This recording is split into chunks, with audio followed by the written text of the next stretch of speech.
Today we're zooming into Zimbabwe, where political tensions are at a boiling point.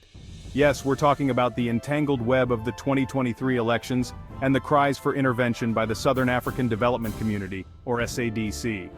Nelson Chamisa, a name that's been making headlines, claims he was the rightful victor of these controversial elections.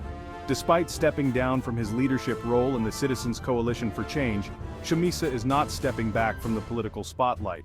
Instead, he's calling for SADC to step up and address the alleged irregularities and discrepancies that marred the election process. Imagine this: it's been months since the elections, and the political arena in Zimbabwe remains as volatile as ever.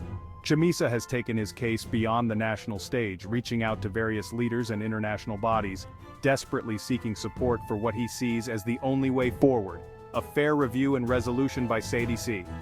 But here's where it gets sticky. Chamisa's relentless campaign has stirred mixed reactions.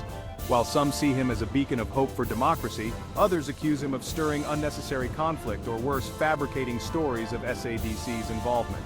Yes, the plot thickens, and the stakes are high, not just for Zimbabwe but for the credibility and effectiveness of regional bodies like SADC in fostering democracy and peace.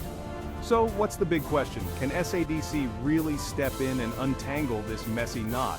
And more importantly, will their involvement ensure a stable and democratic future for Zimbabwe? These are big questions with even bigger implications.